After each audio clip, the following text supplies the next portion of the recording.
Bonjour, vous êtes sur CFM Radio dans l'émission À bâton rompu qui est diffusée chaque premier jeudi du mois et qui est issue d'un partenariat entre CFM, le Villefranchois, le Studio Vernet et la Minute Villefranchoise, un groupe Facebook qui nous permettra en dernière partie d'émission de poser des questions à notre invité émanant des internautes.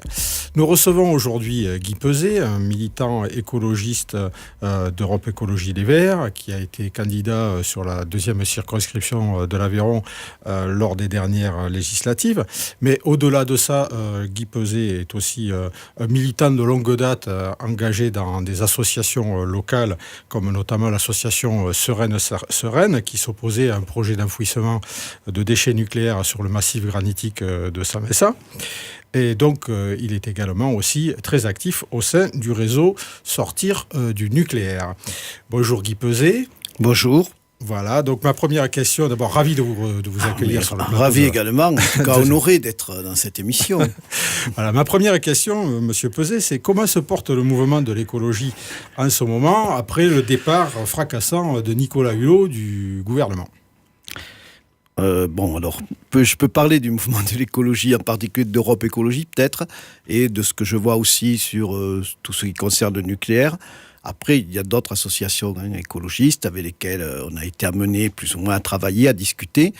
Et je pense que, toutes, au niveau associatif, celles qui sont des associations, elles se portent assez bien parce que je crois que leurs combats, quand même, ont parfois pris quand même de l'écho dans l'opinion publique. Le parti Europe Écologie Les Verts, c'est peut-être plus difficile. Moi, je m'y sens toujours bien, et même mieux, depuis qu'il y a eu un petit ménage, c'est-à-dire que nos têtes d'affiche parisiennes sont passées au gouvernement d'Hollande, et puis au gouvernement même certaines de Macron, et que tous ces gens-là ne me semblaient jamais aller dans le même sens que la base, qui était quand même souvent favorable à des listes écologiques indépendantes. On l'était encore à Toulouse pour Jadot, pour la prochaine élection européenne, alors même que se pose chaque fois la question de avec qui faire alliance. Bon, l'alliance Hamon-Jadot, ça n'a pas bien fonctionné quand même, il y a eu quand même déception. Et le départ de Hulot, qui était toujours proche d'Europe Écologie Les Verts, mais jamais complètement à l'intérieur d'Europe Écologie Les Verts. Le départ de Hulot, il a quand même légitimé un certain nombre de choses qu'on entendait de plus en plus souvent, en particulier dans ces écologistes de base. C'est-à-dire le fait que peut-être la transition écologique ou énergétique, je ne sais pas comment on va l'appeler, elle n'est pas totalement compatible, il l'a bien dit, avec le libéralisme et avec le nouveau libéralisme et la société de consommation comme elle est. Et donc, ce sera peut-être pas quelque chose de facile et les combats qu'il a pu mener, qui semblaient intéressants, à part Notre-Dame-des-Landes, manifestement, on ne tenait pas tellement compte de ce qu'il disait. Et donc maintenant, c'est aux associations et toujours à Europe Écologie Les Verts et d'autres partis écologistes, s'il y en a, de porter sa parole aussi. D'accord. Alors justement, est-ce que l'écologie doit être enfermée dans un parti ? C'est la question que nous avons posée à l'homme de la rue, à Villefranche. Et on va écouter un premier micro-trottoir sur lequel je vous demanderai de réagir à l'issue de sa diffusion. C'est même essentiellement politique. Oui, c'est politique, parce que de toute façon, ça engage le futur, notre futur. Un projet politique, je ne sais pas, mais je pense qu'il y a d'autres choses à faire dans notre société actuellement. Oui, malheureusement. Parce que si les politiques ne nous aident pas, ne font rien, on n'arrivera pas à faire les choses tout seul, malheureusement. Oui, c'est un projet politique, c'est sûr. Nous, on ne sera pas concernés, je veux dire, mais les futures générations, ils auront plus de difficultés que nous dans notre monde actuel, quoi, voilà. Ça doit être intégré dans un projet politique, effectivement, parce que c'est essentiel. On est dans une planète en danger, et ça, c'est une priorité. Non, je ne pense pas que l'écologie soit un projet politique, parce que je pense que l'écologie est une réalité qui dépasse le champ de la politique. C'est lié. Ce n'est pas un projet pour eux, mais c'est lié à la politique, l'écologie, malheureusement. La politique, c'est la gestion de la vie. Et dans l'écologie, il y a la vie. Donc il va falloir la gérer. Pour moi, c'est essentiellement politique. Absolument. Ça concerne chacun. Et notre vie à tous. Voilà, donc des avis assez partagés. Le parti écologiste. Est-ce que c'est la seule façon aujourd'hui de faire de l'écologie? Certains auditeurs disent que ça doit être quand même assez transversal. Est-ce que vous partagez ce point de vue? Non, pas totalement. Non, moi je suis d'accord en général avec ce qui est dit sur que c'est politique, ça devient de plus en plus, je crois, c'est même un des choix politiques majeurs que vont devoir faire les pays et toute la civilisation telle qu'on la connaît, en particulier occidentale. Je ne crois pas que ce soit totalement transversal ou alors, si c'est transversal, c'est qu'il n'y a pas de débat. Je ne sais pas, tout le monde va être déjà d'accord sur quoi. Est-ce que c'est davantage que choix politique, ce n'est pas un choix de société? Vous évoquiez la question de l'écologie et de la transition énergétique, compatible ou pas avec une société de consommation. Est-ce qu'aujourd'hui, le choix qui nous est posé, c'est celui d'opter pour une nouvelle organisation de société ou ça continuer jusqu'à la dernière goutte de pétrole et au dernier arbre à exploiter la nature? Oui. Quant à moi, je pense justement qu'effectivement, c'est un choix de société, mais un choix politique important, parce que c'est un choix de société. Et que une société qui voudra vraiment vivre sobrement du point de vue écologique, elle ne pourra pas être complètement celle que l'on connaît, ou même pas du tout celle que l'on connaît, avec en particulier la consommation comme elle est pensée, notre consommation à tous les niveaux, je pense, énergétique, mais aussi alimentaire, je pense aussi les voyages, un tas de choses qui pourraient être remises en cause. Effectivement, il y aura des choix qui peuvent paraître difficiles, mais la société dans laquelle on vit, on le voit tous les jours, n'est pas non plus facile.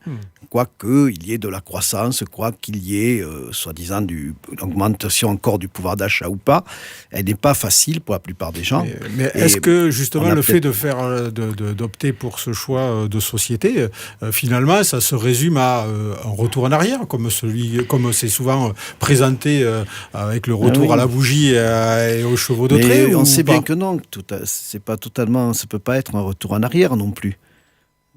Parce que ce ne sera pas dans les mêmes conditions. Et c'est justement une prise en compte des conditions économiques, climatiques, des réalités sociales nouvelles, avec un nombre de la population qui s'accroît tout le temps, qui ne sera pas le même que celle des années 60. Au lieu de 5 milliards, ce sera avec 10 milliards d'humains, un peu plus. 2050, donc, c'est cet horizon qui nous est... Qui est souvent l'horizon que l'on trouve dans les scénarios qui parlent de transition énergétique. Dans 2050, c'est plus de 10 milliards. Donc, c'est de personnes. Ça ne peut pas se comparer. Donc, moi, je ne pense jamais ça comme un retour en arrière. Je pense que c'est une autre manière de penser la vie, je pense, des gens, le bonheur des gens et le travail, donc aussi. Mais est-ce que l'écologie, justement, c'est pas la première des actions à mener au niveau de l'écologie, c'est de limiter le nombre d'humains sur la planète, parce que même s'ils sont de plus en plus sobres en termes de consommation, plus il y en aura, plus on consommera, plus on amènera la date de la fin du potentiel de la planète assez rapidement dans le calendrier. Je sais pas ça vraiment. Je veux pas avoir d'avis sur des politiques qui seraient malthusiennes. Ça, je ne crois pas que ce soit nécessairement de cette manière-là qu'il faut le penser aussi. Mais Malthus, justement, au 19e siècle, il avait théorisé la chose, et puis bon, il avait donné un horizon, un potentiel. Est-ce que justement, il ne faut pas revenir un peu de malthusianisme dans le débat? Mais peut-être, mais je sais pas. Moi, j'arrive pas, à penser exactement ce que ça voudrait dire en termes de politique générale, parce que c'est vrai qu'il y a un tas de réflexions qu'on peut avoir en marge aussi de l'écologie sur le vieillissement, la fin de vie, de toujours repousser, mais en même temps qui coûte cher, donc et sur les choix qui pèsent comme ça sur les sociétés.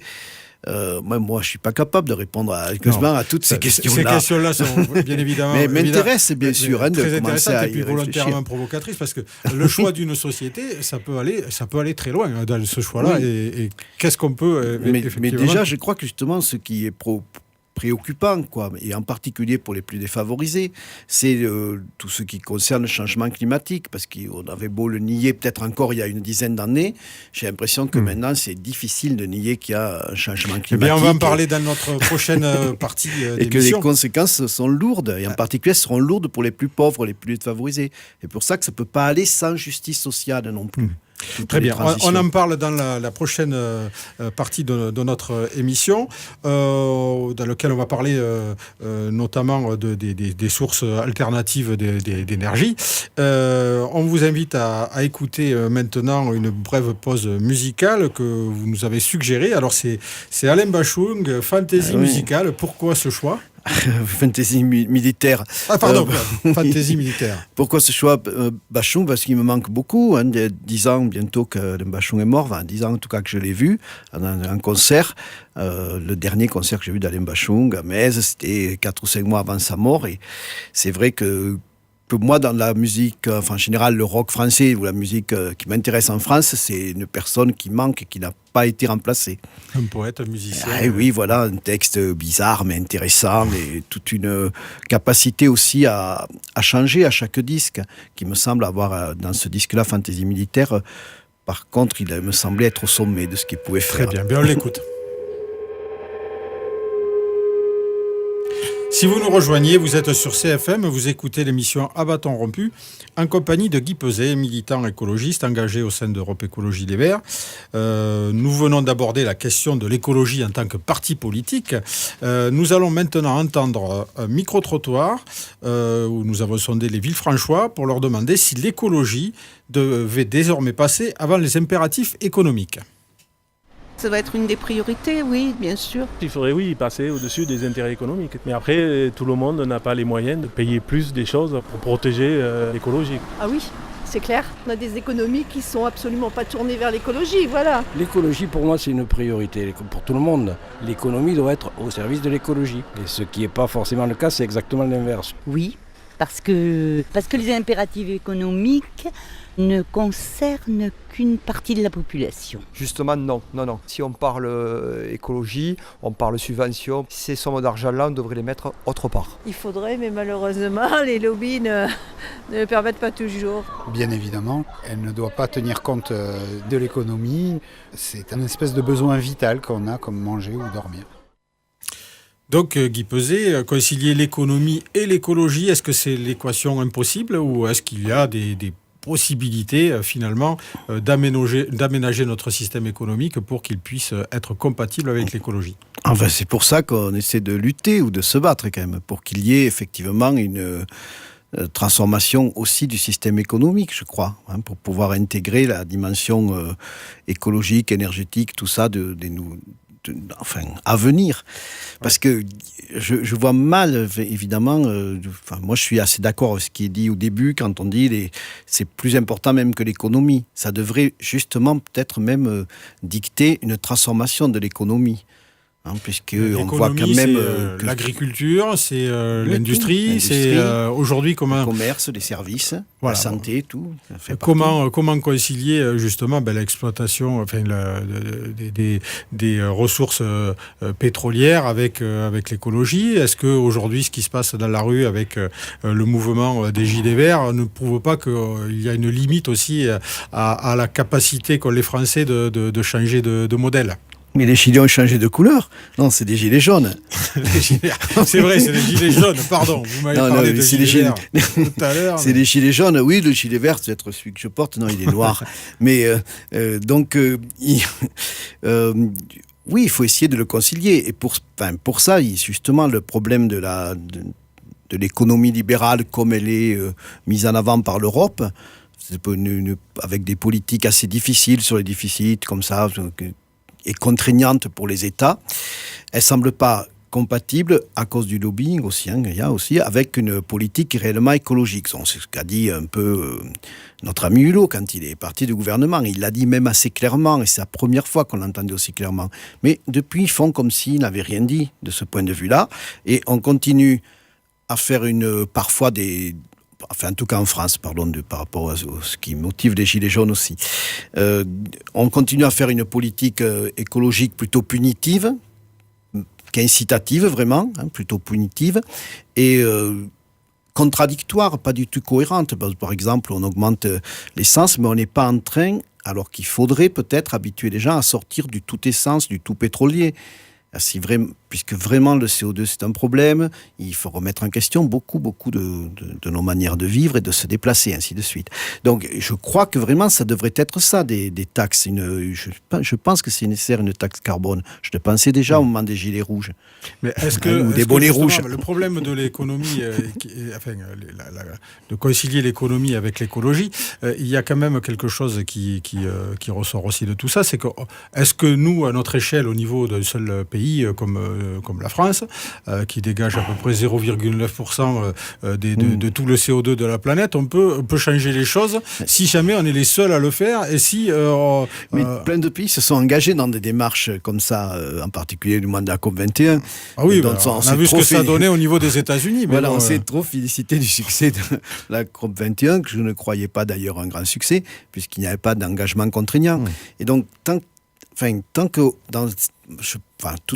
tous ces pays-là, tous les pays riches doivent aller quand même dans le même sens, de réduire massivement leurs émissions de gaz carbonique. C'est certain, ça apparemment c'est avéré, je sais pas, on voit bien les catastrophes climatiques, les inondations toujours plus, les incendies toujours plus, et des règlements toujours les plus États-Unis, grands, 17, et quelques % des émissions de CO2, la Chine, 27 et quelques %. Bon, voilà, tant que ces deux pays-là n'auront pas véritablement mis les politiques en place, on est mal parti. Très vertueux. La Chine, je crois, change assez vite quand même, évolue assez vite, même si elle garde beaucoup de centrales au charbon, et si elle va aller vers le nucléaire, ce qui n'est peut-être pas la solution. Il faut se montrer quand même plus vertueux, en tout cas quand on donne des leçons comme la France, depuis quand même plus de 20 ans, ou 30 ans même, et 20 ans, quoi, admettons, sur ce sujet-là, on ne peut pas faire des politiques aussi contradictoires, c'est-à-dire augmenter des taxes sur l'essence. Alors c'était pas énorme, mais enfin ça doit augmenter encore au début 2019, ça doit augmenter encore, alors qu'en même temps on donne un permis d'exploiter à Total au large de la Guyane, où qu'on va ouvrir, sans doute on ne va pas s'opposer à la création d'une mine d'or au centre de la Guyane, avec la déforestation qu'il y aura, avec la création de voies de transport, enfin tout un tas de dérèglements des microsystèmes naturels qui sont dans cette région-là. Donc ça, c'est grave, bien sûr. Et il y en a d'autres. La politique pollueur-payeur, parce que là, pour l'instant, j'ai l'impression que le gouvernement a choisi une bête noire, c'est l'automobiliste. Bon, il y a les transports maritimes, les transports aériens, les compagnies pétrolières. Je crois qu'on a toujours été pour, nous, du moins pour qu'il y ait une taxe sur le kérosène. Je relisais après un texte de 2009, à propos justement aussi de tout ce qui concernait déjà, comme on l'appelait à l'époque, la contribution climat-énergie, la taxe carbone, et on rappelait ça, c'est que les avions ne peuvent pas en être exclus, quitte à ce que le commerce, tous les transports, tous les échanges qui se font par avion, et en particulier pour les touristes, soient un peu remis en cause. C'est pas normal d'aller pour 7 euros à Lisbonne. Mais bon, est-ce qu'il faut toujours des taxes? Sur les pétroliers, c'est sûr aussi, sur les tankers, sur les porte-containers, les bateaux de croisière, les dégâts qu'ils font. Je sais pas, les bateaux de croisière qui rentrent dans Venise et qui ne paient rien. Alors, ils en paient un peu aux États-Unis, les avions en particulier, ou en Suisse, parce qu'ils paient, si j'ai bien compris, pour ce qui est les lignes intérieures. Une taxe sur le kérosène, pas très forte, mais sur la ligne intérieure. En France, que ce soit sur les lignes intérieures ou sur les lignes extérieures, enfin des transports internationaux, les avions ne sont pas taxés. Il n'y a qu'une douzaine de pays qui taxent un peu le kérosène. Des taxes, très bien, mais qu'est-ce qu'on fait de l'argent des taxes? Parce que le problème, c'est qu'on a l'impression que... Oui, mais alors, vous voyez bien, on affiche des hausses de carburant pour faire de la transition. Voilà. Nous dit-on, parce que c'est quand même très compliqué apparemment à savoir où ça va exactement. Le sénateur Luche qui a rendu un rapport là-dessus et qui fait très clairement le point sur la situation. Effectivement, on a après 25%. Très peu de l'argent qui est récupéré via ces taxes-là, qui est reversé pour la transition écologique. Et le reste, c'est juste de l'impôt. Oui, c'est peut-être de l'impôt, déficit, mais je ne suis... Parce que l'écologie, elle n'a pas bon dos, là. Si, enfin, il est évident qu'il faut que toutes les taxes qui concerneront ces carburants, enfin toutes ces manières inadéquates de vivre, il faut qu'elles aillent directement à la transformation énergétique. Je pense qu'il y a besoin d'argent parce qu'il arrive, par exemple, on nous parle depuis, mais je ne sais plus combien d'années, de l'isolation des bâtiments, de la rénovation thermique des bâtiments, en particulier publics. J'ai travaillé dans un collège où on était surchauffé tout le temps, enfin ainsi de suite. Eh bien, il n'y a pas d'argent pour ça. Manifestement, on voit bien au niveau du département, au niveau de la région, c'est le point le plus difficile. On peut y arriver, mais il n'y a pas d'argent. Alors qu'effectivement, les taxes devraient pas ailleurs. Il est pour le déficit, par exemple. Il est pourtant prélevé, l'argent.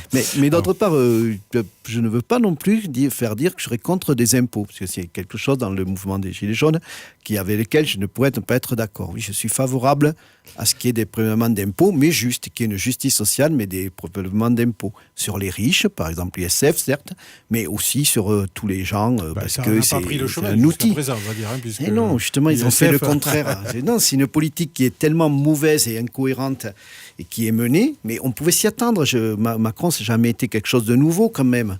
Je me rappelle même, on ne pouvait pas discuter non plus avec les candidats députés de Macron, puisqu'on n'a pas eu le temps, ils ont été nommés trop tard, mais il n'y avait rien de nouveau dans ce qui est proposé. C'était le libéralisme en pire. Très bien. Bon, écoutez, on va marquer une nouvelle pause musicale. Vous nous avez proposé Nico, All Tomorrow. Ah oui, All Tomorrow Parties. Nico, c'est le groupe Velvet Underground, c'est un disque mythique là, avec une banane dessinée par Andy Warhol. J'ai le 33 tours, j'ai le CD et je trouve tout le disque vraiment intéressant. C'est pour moi la partie que les années que j'ai le plus aimé dans le rock. Très bien, on Velvet, Bowie et Lou Reed. Vous êtes sur CFM, vous écoutez l'émission À bâton rompu avec notre invité Guy Peuzet. Si vous nous rejoignez, nous venons de parler de la possibilité de concilier l'écologie et l'économie. Nous allons à présent écouter un micro-trottoir où nous avons interrogé la population sur la question du nucléaire et des possibilités de s'en passer. À long terme, oui. À court terme, non. Pas en France, en tout cas. Ça risque d'être très difficile. Oui, on peut s'en passer, mais il faudra que ce soit de façon progressive, évidemment. On ne peut pas arrêter du jour au lendemain le nucléaire. Vu qu'ils veulent tous nous faire rouler en voiture électrique, on ne va pas pouvoir se passer du nucléaire. Pour l'instant, je ne vois pas trop comment. Oui, je pense qu'on peut s'en passer. Il y a des pays qui le font. Donc, prenons exemple. Il faut absolument s'en passer. Qu'on puisse s'en passer, ça c'est une autre histoire, mais il faut absolument s'en passer. Donc il faut trouver le moyen de le faire. L'Allemagne se passe du nucléaire, mais ils sont bourrés de centrales thermiques. Mais je pense qu'on n'a pas ce qu'il faut en France pour se passer du nucléaire. On pousse tout à ce que tout soit électrique. Je ne vois pas comment faire face à tous ces besoins sans passer par le nucléaire. Je ne vois pas comment. C'est très très dur. On a basé tout là-dessus. Tout le monde est capable de faire un virage, mais il faut en être conscient de ce problème. Alors Guy Peuzet, l'électrique, le nucléaire, l'énergie électrique en France est produite à 70% par le nucléaire. Dans la mesure où on va augmenter encore les besoins en électricité via le développement du parc automobile électrique, si c'est bien ce dont... Via les data centers surtout. Aussi. Donc est-ce qu'on va pouvoir sortir du nucléaire, parce qu'on en parle un peu comme d'un serpent de mer? Oui, en même temps, par rapport à la question que vous posez par rapport à ce que j'ai entendu, effectivement, il y a quand même pas mal de pays sur la planète qui vivent sans nucléaire. Oui, c'est pas les pays les plus riches. C'est aussi des pays hypocrites. L'Allemagne qui se fournit en énergie nucléaire française. C'est le problème de l'Allemagne aussi. Je commence à avoir marre. Je crois qu'ils essaient de réduire même un petit peu leur centrale au charbon quand même, et qu'ils ont fait quand même, ils ont une part de renouvelable plus grande que nous, ce qui me semble pas tellement normal. Ils n'ont pas tellement plus d'avantages géographiques pour avoir plus de solaire, plus d'éolien que nous en justement, avons. Alors l'éolien, quand on veut faire des projets éoliens, ça tombe à l'eau. Pourquoi ? Justement, non, parce qu'ils sont mal montés souvent ces projets, ou parce qu'ils n'avaient des retombées positives que pour les gens chez qui on installait des éoliennes. Donc c'est sûr qu'il faut passer sur un autre mode de création avec des sociétés coopératives, pour que ce soit accepté par les populations, encore que je ne comprends pas toujours très bien toutes les oppositions. C'est pas une piste ou pas ? Oui, mais pas une solution non plus. Parce que la plupart des gens enfin quand même globalement, que ce soit en France ou dans le monde, vivent dans des villes et dans des grandes villes et dans des grandes zones comme ça, pas toujours d'ailleurs très vantées. Par rapport à d'autres espaces qui le sont plus. Mais ce qui me semble moins important sur le nucléaire, c'est de se dire aussi 75% encore bien de la production d'électricité française. On en est très dépendant parce qu'on a fait un choix, je moi catastrophique, politique. En tout cas, c'était un choix politique pour le nucléaire militaire et le nucléaire civil. Mais le Japon, qui était le second pratiquement là, ça en est pratiquement passé pendant quelques années après Fukushima. Et ils y retournent, mais avec peu de développement quand même du nucléaire. Ils s'en sont passés très vite, puisque j'ai appris qu'ils étaient à nouveau 3e puissance mondiale, ou je sais plus. Mais bon, quand on se passe du nucléaire, l'effet immédiat que l'on peut constater, c'est qu'on brûle des hydrocarbures. Voilà. La première des choses. Oui. Bon, c'est pas bon pour le climat, ça. C'est pas bon pour le climat. Justement, il faut tout mettre à plat. Il y a des scénarios comme les scénarios Négawatt qui ont depuis maintenant 15 ans, qui existent, qui étaient d'ailleurs pour le dernière édition, étaient très présents, très étudiés au moment de la COP21. Mais qui ne sont pas retenus parce qu'ils mettent en avant le fait qu'on peut décarboner l'économie et en même temps la dénucléariser en France, par exemple, et en général dans les grands pays où il y a encore du nucléaire. Mais aussi, ils mettent en avant le fait qu'on est nécessairement devoir entrer dans des politiques d'énergie, d'économie d'énergie, mais beaucoup plus grandes que celles qu'on fait. Et donc, en particulier sur le chauffage, en particulier sur les déplacements, où il faut privilégier le train. On ne fait pas du tout ça. Pour en avoir, oui, ici par exemple, quand on parle des milieux ruraux, je crois que c'est important. Le ferroutage, c'est important, au lieu de ne pas faire payer de taxes aux camions. Les transports en commun. Qui se plaignent, qui barrent les routes, mais qui ne paient pas de taxes sur le gazole. Les transports en commun, où sont-ils ? Est-ce qu'il ne vaudrait pas mieux déjà commencer par créer l'offre avant les transports de supprimer en commun, la possibilité de se déplacer en voiture au diesel, par exemple ? Si, bien sûr. Mais en tout cas, c'est vrai que ça passe par cette politique-là. D'abord aussi des politiques assez drastiques d'économie d'énergie, mais je ne sais plus, je lisais encore un chiffre, je crois, c'est dans le négawatt, où 2 ou 3 panneaux lumineux qu'il y a dans le métro, là, toute la nuit, tout ça, ça consomme plus que je ne sais pas combien de familles à Paris. C'est dingue, quoi. Il y en a beaucoup. Il y en a encore ici aussi, on peut faire la chasse au gaspillage. Comme dans les années 70. Et ensuite, il faut passer à autre chose. Donc, il y a l'éolien, il y a le mix énergétique. Au début, c'est sûr qu'il restera une dépendance à tout ce qui est hydrocarbures ou au gaz. Mais il y a aussi ce qui peut être fait avec la méthanisation. Pareil, sans en faire des grandes unités, en gardant toujours l'idée qu'il faut sortir aussi d'un schéma complètement intégré européen ou français de l'énergie. Et donc, essayer de reterritorialiser l'énergie. En France, ce sera quelque chose, parce qu'on est complètement dans un truc centralisé. Mais c'est pour ça qu'on peut en vendre de l'énergie nucléaire aux Allemands, sinon ils n'en auraient pas, à part que les Lorrains, les Alsaciens leur en vendent. Mais le fait est qu'aujourd'hui, le choix qui est fait en direction du véhicule électrique, est-ce que c'est pas carrément la mort du programme de sortie du nucléaire ? Voilà, j'espère que non. Parce que de toute manière, ils n'ont pas commencé le programme de sortie du nucléaire. On a annoncé qu'on allait réduire à 50% la part du nucléaire, ce qui était insuffisant. Mais on continue à produire des déchets, à ne pas savoir qu'en faire. On continue à exploiter scandaleusement l'uranium au Niger ou au Canada, on les exploite un peu moins.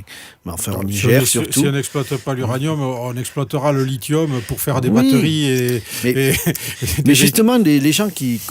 parce que moi, je ne suis pas tellement en Aveyron, je ne vois pas trop l'intérêt de la voiture électrique. Et je ne crois pas que Europe Écologie, par exemple, soit le champion du tout électrique. Pas du tout, de la voiture électrique, contrairement à ce qui me semblait entendre dans certains reportages. Non, je crois que c'est là aussi, il y a toujours cette idée qu'il faut développer toutes les autres alternatives. Et le fait que les transports en commun... Apparemment, vous allez me dire si j'ai bon, mais la production de CO2 est repartie à la hausse en Europe à la suite du scandale sur le diesel, parce que les gens se sont davantage portés sur des véhicules à essence et donc brûlent davantage d'hydrocarbures. Oui, il y en a qui le disent. Effectivement, vous donc faites c'est plus pas de bon kilomètres. Du tout pour le réchauffement climatique.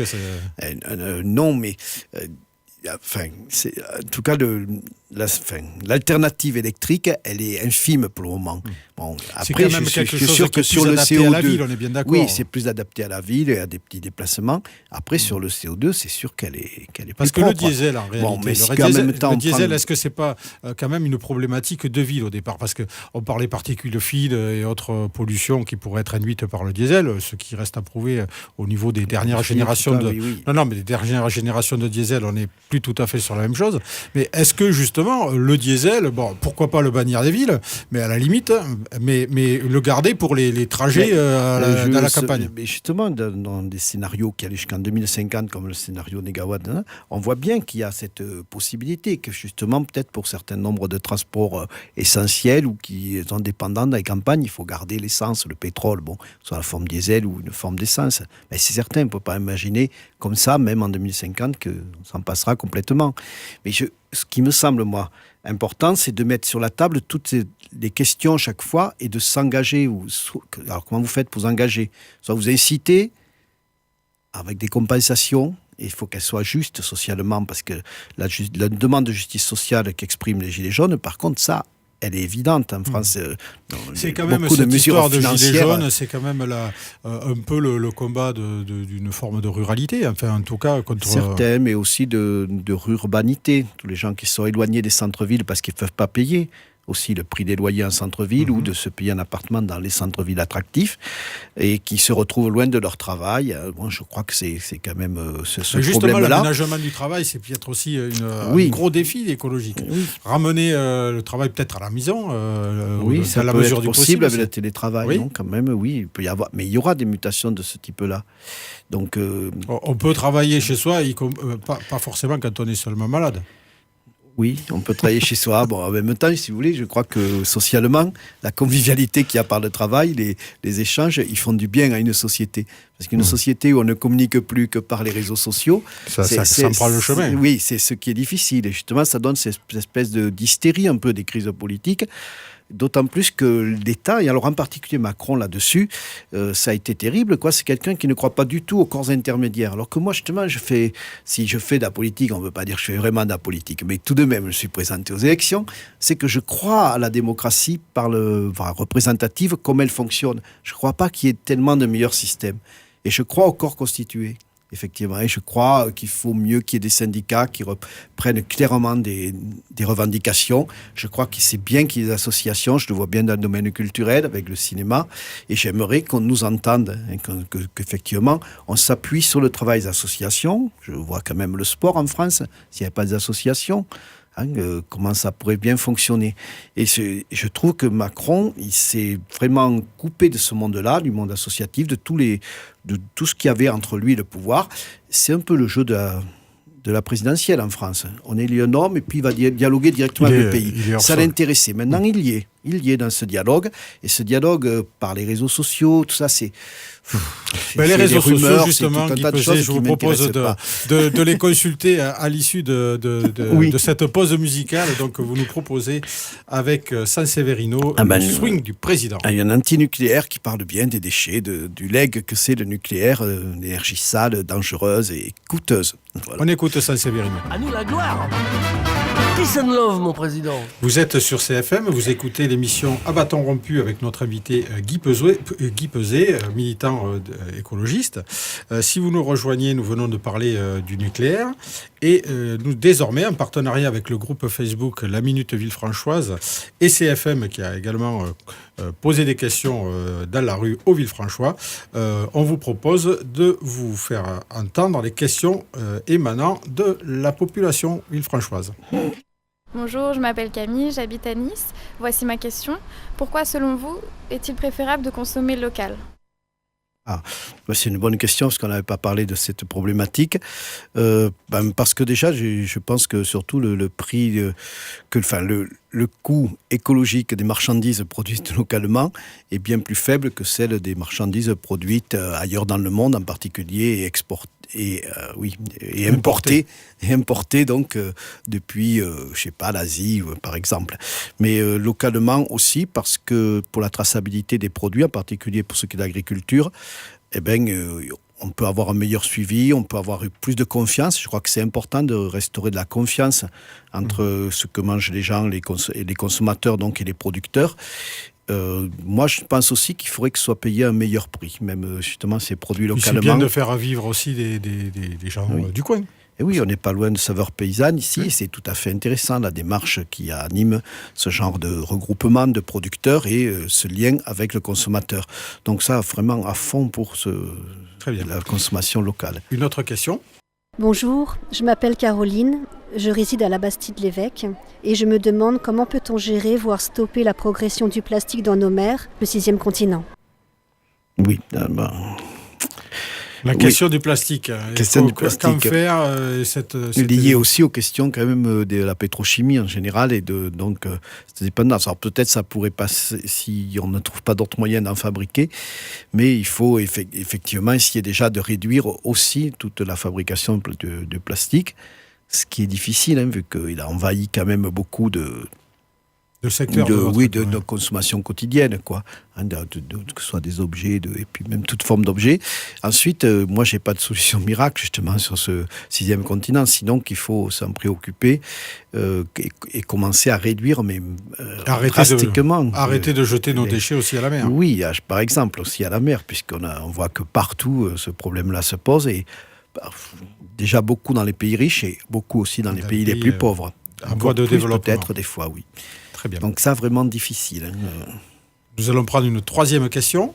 Bonjour, je m'appelle Mélina, j'habite à Villefranche. Les emballages polluent de plus en plus la planète. Comment pourrait-on s'en passer ? C'est une question intéressante qui fait suite à la précédente. Et oui, alors les emballages, je suppose polystyrène, je suppose tout ce qui est les barquettes, semblent les plus formes de plastique aussi, semblent les plus difficiles à recycler. Donc effectivement, il faut essayer de consommer des produits le moins emballés possible, donc le plus souvent des produits directement. Pour l'alimentaire, ce qui est produit directement sur les marchés, par exemple, aller plus souvent au marché, qu'il y ait un autre marché à Villefranche que celui du jeudi, peut-être, mais en tout cas, tout ce qui peut être lié comme ça à vente directe et qu'on met dans son cabas ou dans son sac en plastique, mais l'unique qu'on gardera toute sa vie. Je ne sais pas si c'est possible. Et la vente par correspondance, alors avec tous ces cartons, c'est trucs, pareil. Oui, la vente par correspondance, c'est un problème aussi. Bon, après, le sac en papier aussi, quand même, qui est préférable au sac en plastique. Au sac en plastique, quand même. Oui. Très bien. Dernière question. Bonjour, je m'appelle Michel Baudusset, j'habite à La Fouillade. Pensez-vous que la hausse des carburants est bénéficiaire pour l'écologie ? La hausse des carburants bénéficie-t-elle à l'écologie ? Pas si la hausse des taxes n'est pas affectée à l'écologie, non. Enfin, au développement d'autres formes de déplacement, non. Mais je ne pense pas qu'on puisse penser une politique de décarbonisation de notre société comme ça, en tout cas de moins de CO2, sans qu'il y ait des taxes sur l'essence et le pétrole, parce qu'il faut quand même inciter les gens à changer. C'est fini le tout bagnole. Et les inciter par la pédagogie et vous qui êtes un enseignant, est-ce que c'est pas préférable finalement au bâton que représente la taxe ? Oui, mais la pédagogie, je n'y crois pas vraiment parce qu'elle a été faite déjà. Comment de ce ça, point de vous, vue-là. un enseignant ? Oui, non, mais cette pédagogie, il faut continuer à la faire. Mais en même temps, je pense qu'il faut qu'à un moment, il y ait des signaux qui montrent que on ne peut plus continuer à consommer d'une certaine façon comme ça. Et il faut des règlements. Donc ensuite, il ne faut pas non plus dire que ça doit continuer toujours à augmenter. Puisqu'effectivement, quand ce sera inversé, il faut que ça décroît, qu'il y ait une décroissance aussi de ce point de vue-là, de ces taxes. Très bien. Une nouvelle salve de questions. Alors là, celle-ci émane de la Minute Villefranchoise, donc le groupe Facebook qui est partenaire de cette émission. Une question de Séverine Guibal. Alors le pétrole pollue plus que l'électrique, mais n'allons-nous pas payer plus cher l'électricité que le pétrole ? Voilà une question. Est-ce qu'à l'avenir, l'électricité, une fois que on sera tous dépendants de l'électricité pour nos déplacements, est-ce qu'on ne va pas nous le faire payer davantage ? C'est de la prospective.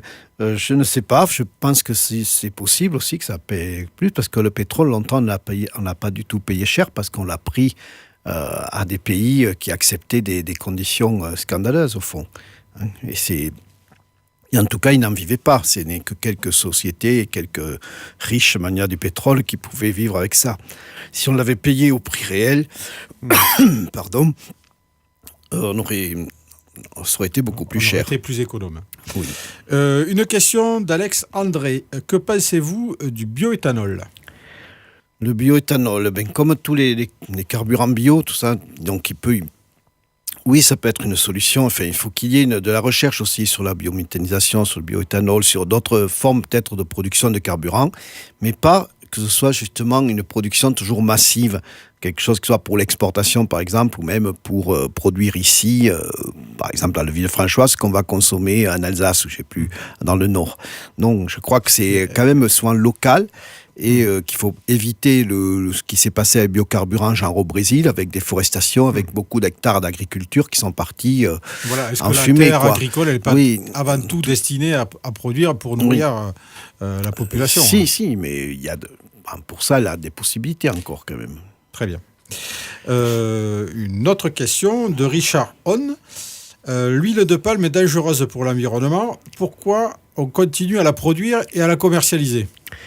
Et oui, c'est une question qui fâche aussi. Je ne sais pas, parce que c'est un choix des lobbies. Il y a des lobbies puissants, sans doute, autour de l'huile de palme. On a vu que Manuel Valls, je crois, justement, c'était lui à l'époque, que finalement ne s'était pas opposé, au contraire, avait fait en sorte on a un projet de production d'huile de palme. D'huile de palme, enfin, en tout cas d'exploitation de l'huile de palme en France, qui a émergé. Et bon, on sait que c'est extrêmement nocif à l'environnement dans les pays, notamment l'Indonésie, où on a coupé la forêt. C'était à l'époque de Manuel Valls. Donc et c'est sûr qu'il y avait une opposition de Hulot, justement, là-dessus, et en général des écologistes. Non, il faut continuer à s'opposer, vraiment, et à soutenir tous les mouvements qui essaient de dire non à l'huile de palme, vraiment. Si on n'en veut pas pour l'Afrique, ni pour nous, on n'en veut pour personne, quoi. Très bien, Guy Peuzet, il est désormais temps de nous séparer à l'issue de cet entretien. Nous vous remercions de vous être joints à nous. On va se quitter en écoutant un morceau que vous nous avez suggéré, d'Alain Chamfort, qui s'appelle Micro-Sillon. Oui, ça me concerne, c'est un morceau qui parle du vieillissement. Donc voilà, je suis à la retraite, je me suis dit, il faut mettre cette belle chanson, pour moi une des plus belles chansons écrites cette année, du moins, quoi. On verra s'ils la mettront aux Victoires de la musique. Merci Guy.